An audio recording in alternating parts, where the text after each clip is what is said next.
And can I suggest in this third paragraph, Mr. Chairman, that as a result, the streets of the town centre, particularly those in the pedestrian precinct, can become much more pedestrian oriented. Okay. And will happen, it's going to happen over time. Can become more would be sufficient, not much more, because we don't know. I love the photograph, the old photograph there.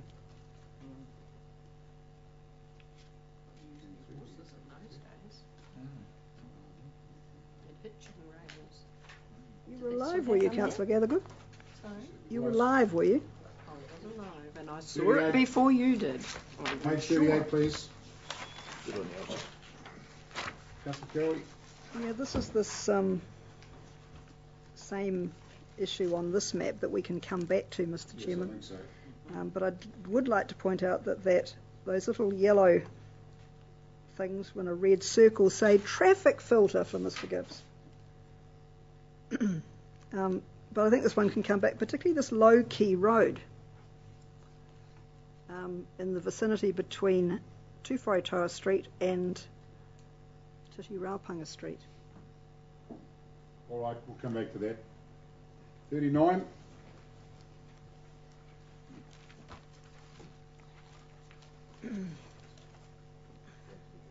Kelly. Yeah, I think we need to tidy up on the last paragraph, dictated by the ownership of the landing reserve.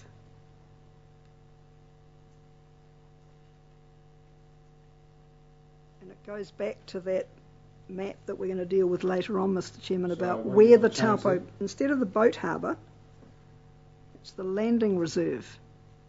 The boat harbour is a much bigger area than just the eastern side. You want in there will be partly dictated by the ownership of the landing reserve. Landing reserve. It's an ownership area. Area on the eastern shore. Councillor Downer. On the eastern side of the river. Doesn't know what a landing reserve is, Joe Bloggs, I'd understand a boat harbour more than a landing reserve where that is. Well, I want it left as boat harbour, thank you, Mr. Chair. And Mr. Chairman, that goes right back to the map that I've suggested, I think on page 18. That needs to be amended to show the landing reserve, and also to be amended to show the Taupo boat harbour. So I think it'll be clear. So we've got someone saying leave it as boat harbour, someone saying you want to change the landing reserve. Mr. Mears. Mr. Chair, I'm just wondering, because some of us are sitting here feeling rather superfluous, wouldn't it be better if we adjourned it and left Councillor McKelvey to bash the staff up, get it all right and bring it back? No, Mr. Mayor, this is the way we've always done it. If Councillor McKelvey's got more to say than anybody else. As usual. Well, it doesn't matter whether it's as usual, Mr. Mayor. She's entitled to that, she's read it, and this is how we do things. And I'm actually quite pleased with the process because we're up to page 39. And I've set this down for 2 days, and if I keep getting uninterrupted, I could have been 2 further pages over by now. Staff, boat harbour landing reserve, and then I'm going to go to Councillor Welsh. Our concern is that our understanding of the landing reserve is that it's the area sitting facing the lake, whereas the area that is under claim that we're concerned about. Hang on, please. They're not allowed to talk. That's enough, please. Whereas the area that we're also concerned about in the context of this discussion, in particularly Story Place, stretches further around. It's the marina area as well as the area which tends to face the lake. Now, Councillor Welsh had his hand up, please. Yes, I did.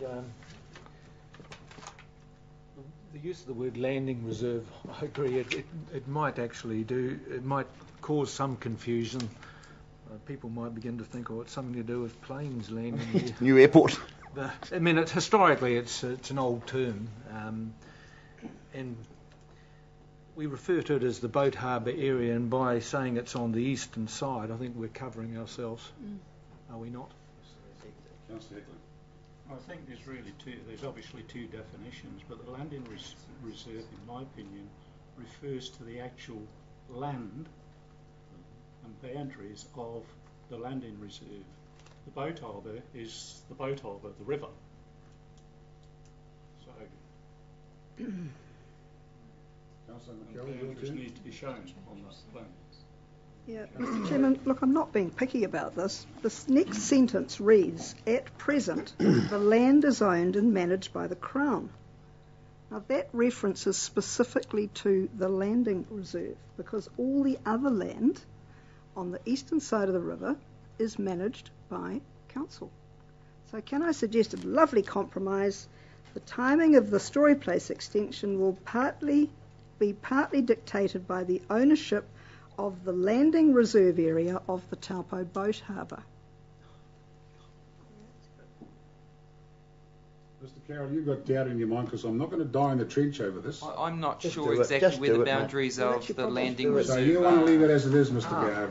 Just I do can it. show you. I've got it here. Can I go and show It's Mr. a lady Chairman? handy. No. Lawyers let it come No. Until we get to the plan. Staff, Councillor Gathergood. Mr. Chair, in the signage that we've got, have we got landing reserve or have we got boat harbour that Both. points down there? No idea. Boat harbour. Staff, what is your recommendation, please? My problem is I'm not exactly clear about where the boundaries of the landing reserve are, and I'm quite conscious that the area that we've tried to refer to here should also include the area where the boats are parked. Sorry, not parked, where the boats are moored, I should say. Now, if that's also the landing reserve, so if all that land, which is tar sealed, for example, on that eastern side is the landing reserve, then that's the area we've tried to refer to. My understanding was that the landing reserve was a smaller area, much closer to where the float planes landed and the harbour master's office was. It actually goes right up and includes the old harbour master's house, and also part of the area where the Taupo Women's Club is, because they had to get permission to be able to go onto a piece of that land. So it stretches up right up across where your proposed new road is, up behind the courthouse. If it's covering the area that we're talking about, then we'll use... I'll make the decision. Let them change it. The compromise that Councillor McKelvey said has got landing reserve and boat harbour in. So if you get confused what the hell landing reserve means, You know where the boat harbour is. You know where the boat harbour is. Anything else on page 39? Page 40?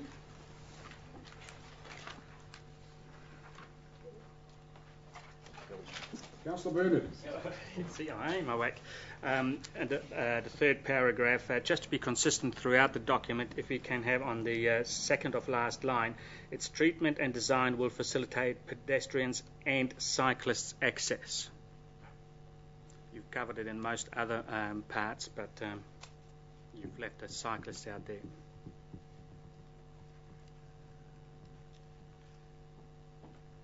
Now, I think the reason we've left cyclists out is because we didn't anticipate much cycle traffic from the North Domain events area across that Redoubt Street area into the amphitheatre, Riverside Park. We anticipate there'll be pedestrians trying to move from those two green spaces, but we didn't anticipate a whole lot of cycle traffic between those two green spaces. In that particular location, it's more about car parking to go to concerts and backwards and forwards and that type of thing. Envisage people actually cycling that. There's any number of cyclists that will avoid Tongariro streets and go through a boat hub and come up that road in order to join up again with the current State Highway 1. Furthermore, you also have to cycle around the domain cycle things, the mayoral cycle thing, and all that kind of thing. So it just you need to be aware of it and keep it in the back of your mind, because the design of the road will also play an important factor in that. So it's more about cyclists using that roading link rather than necessarily going across it. Correct.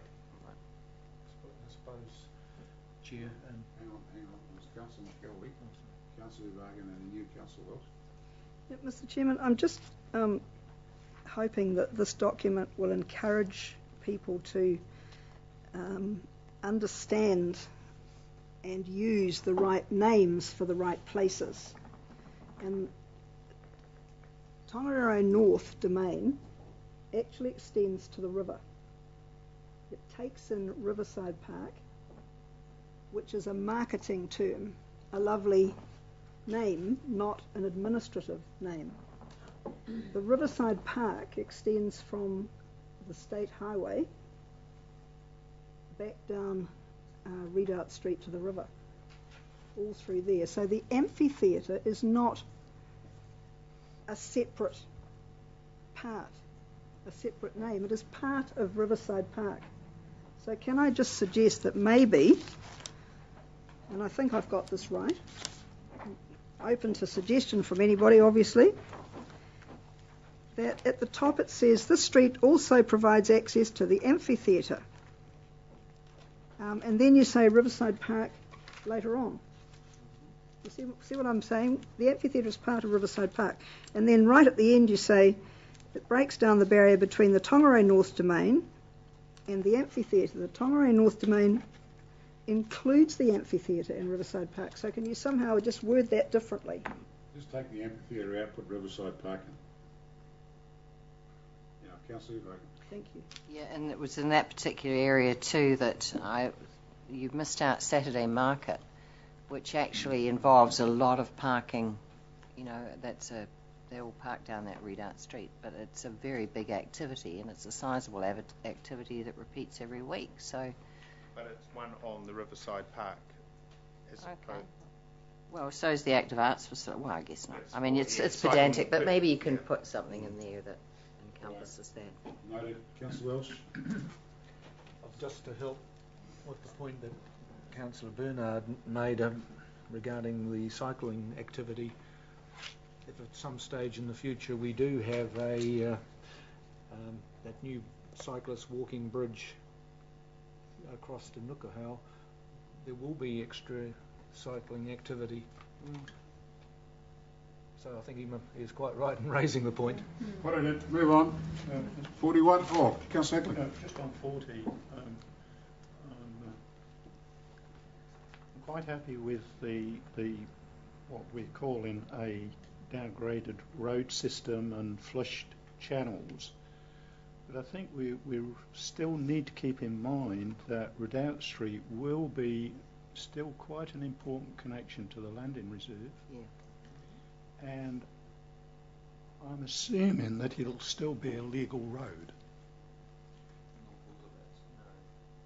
Because, well, that concerns me a little bit if it's not a legal road in terms of transportation.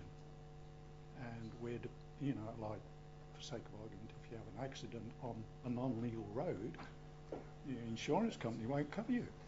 I guess there are two options open for the council. At the moment, you've got what's called a reserve road in the domain management plan, which winds around the back of the Great Lakes Centre and connects up with Redoubt Street. That's non-legal road, so to speak. Through the reserve. Through the reserve. Yeah. The realigned portion of Redoubt Street we anticipated being exactly the same as that in terms of its status. If council decides that it doesn't want to maintain it in a similar status, then it could vest it as formal road. There's nothing preventing that taking place. Leaving it as road sitting over the top of the reserve as a low-key reserve road gives you a bit more flexibility in some respects as a council in terms of how you design and manage it. But there's certainly nothing preventing it being vested as formal road. But having said that, though, Mr. Carroll, we discussed this road at length, and the change in the design from the State Highway, current State Highway 1, where the roundabout is, because it was going to be shifted further south to eliminate that, and that change in status of that road was from the current State Highway 5 on an angle as it comes down towards the tennis courts and stops at the top just before it goes down the hill into the Lake Boat Harbour, or is it Lake Sea Resort? Landing reserve, sir. Am I correct, councillors? We discussed this. We spent a lot of time on this. We've been litigated. So, what are you trying to say here, councillor? You want to change back now, councillor? Well, no. I just have a little bit of concern that it is